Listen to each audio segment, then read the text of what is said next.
hiking at Lake Norman State Park today. Finally a day with no rain. Thankful it worked out that it's a weekend day so we can get out and enjoy a good hike. So we're doing the Lakeshore Loop. Takes us around the peninsula at Lake Norman State Park. So the campground will be within the loop, and go along the water of Lake Norman. So it'll be a good hike today. It's going to be about 6 miles.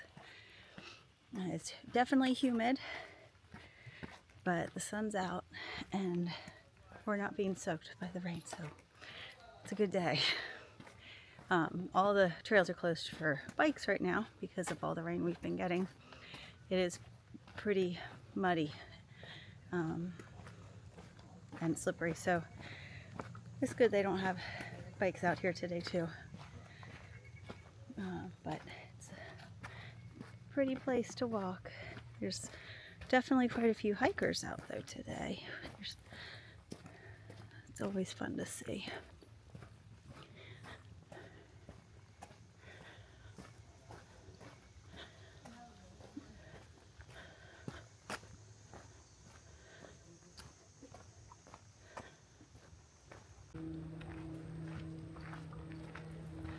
We can see the lake for a lot of the trail. Definitely some boats out there. That one sounds like a speedboat for sure. So a couple pontoon boats.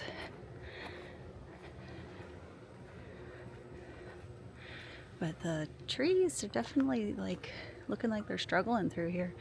There's some that are green and alive, but so much looks dead down here. So I don't know, I guess maybe it's the life cycle of this forest.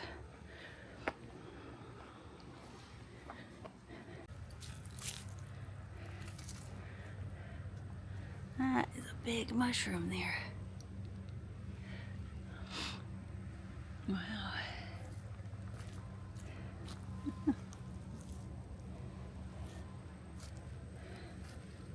It's nice they have some benches along the way to stop. It's not a particularly scenic spot, but the water is there. And one of the cool things on this trail is they do label every half mile for you. So even if you're not tracking it, you can know how far you're going.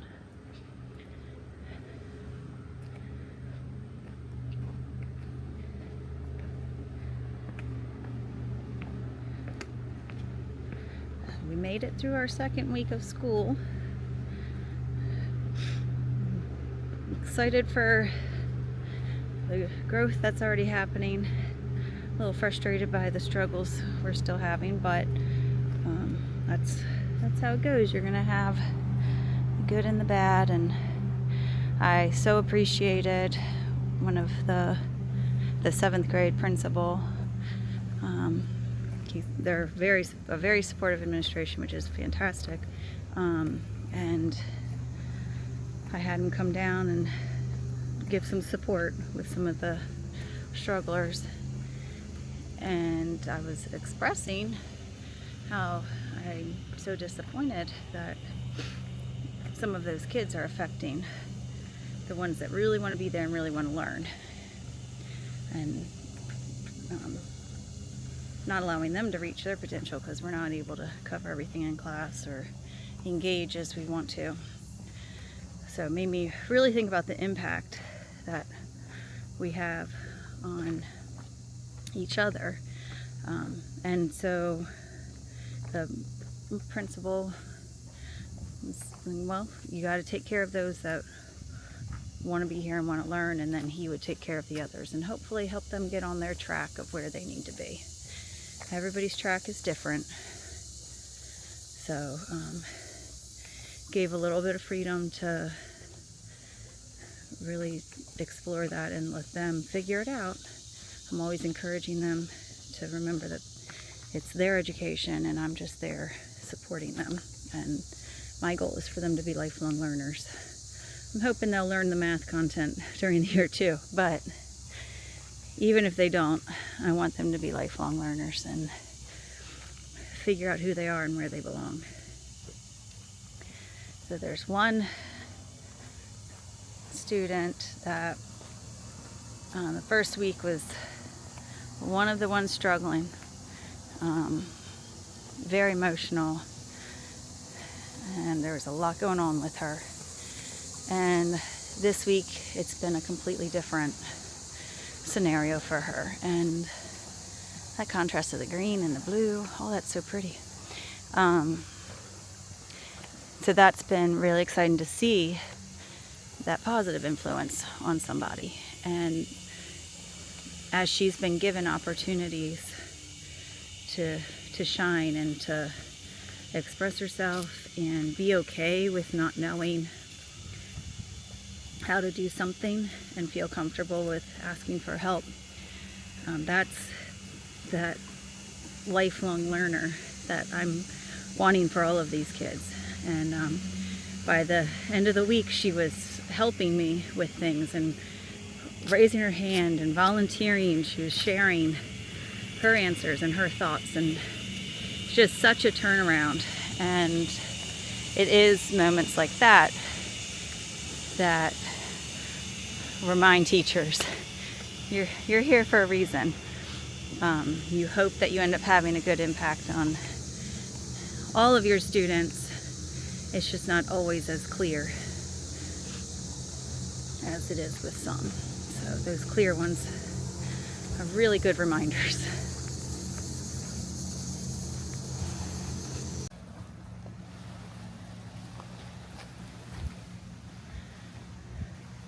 Definitely a nice day to be by the water. We just passed somebody that I guess was out on their kayak, and they put their kayak on shore and went out with just a pool noodle, and they were floating around. Looked like a lot of fun.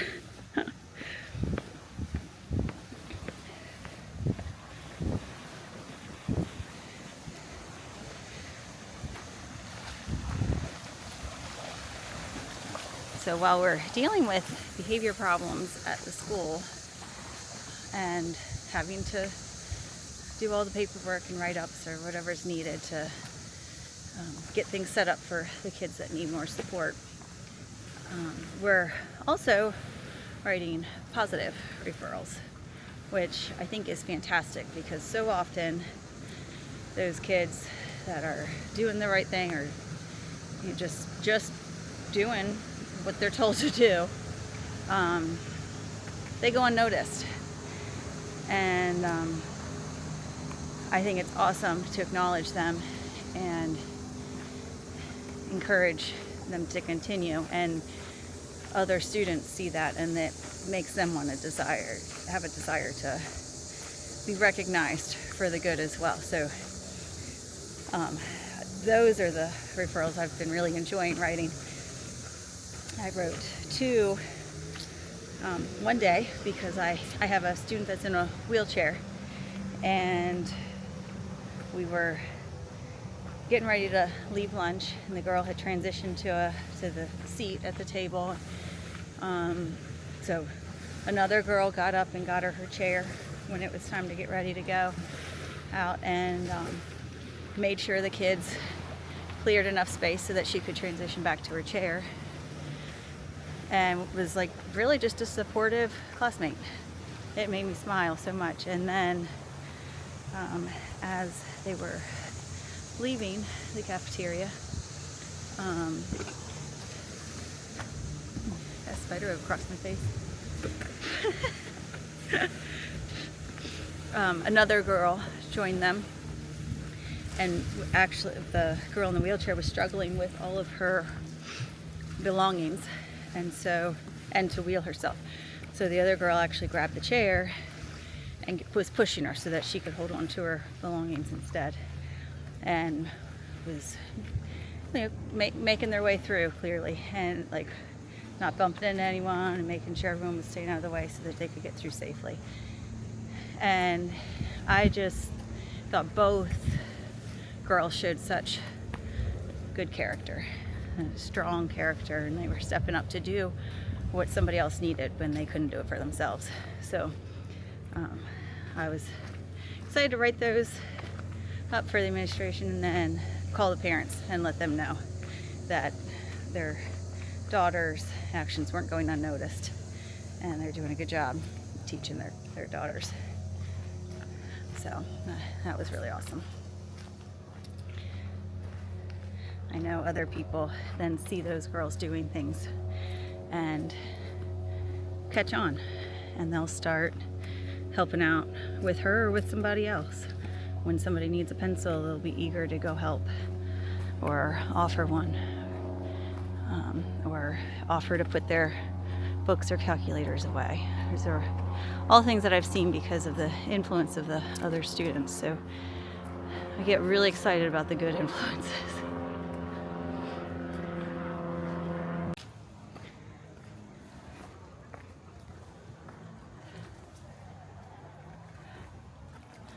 There's a pretty view of the lake.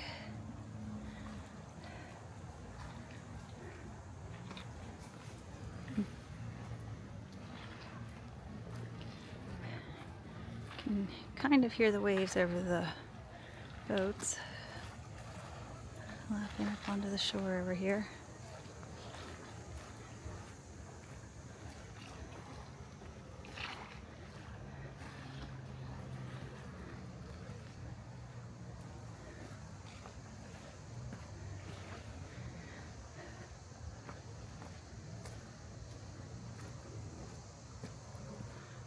One of the things we've been excited about with Caden, feeling like some of the influence we've been hoping for is finally sinking in, is like some of the things that we've been telling him for years. Now he'll say those things like, I'm really trying to be more responsible, and I'm not gonna be perfect every time, or I'm not gonna always remember the right thing, but I'm trying. And we've always emphasized how much it's not about the actual result all the time, it's about the effort. And so for him to really taking responsibility for it is great. It shows really a lot of growth and maturity, and it's exciting because some of the therapies that we've been doing, the goal with those was to help his brain actually be developed enough to learn these things, because where some of that development was, he quite frankly wasn't capable of really learning that. So definitely feels like that all the time taking him to the different therapies and doing the therapy at home is worth it, because he's now at the place where he is able to take it in and learn for those situations that he wasn't able to previously.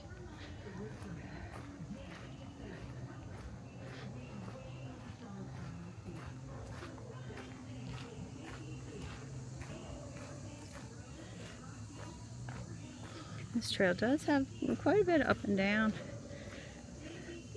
It's definitely not just a flat trail along the lake, so it's cool.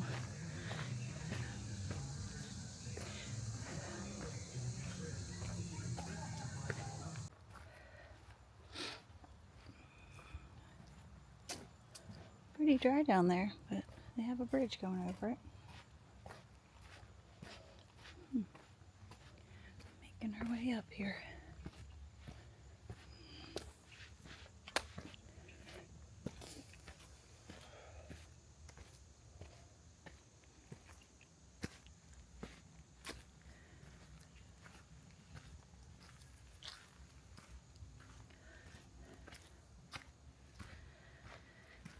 So, what kind of influence do you see around you? Take a moment to think about it today, and I'll see you next time on the trail with Heart.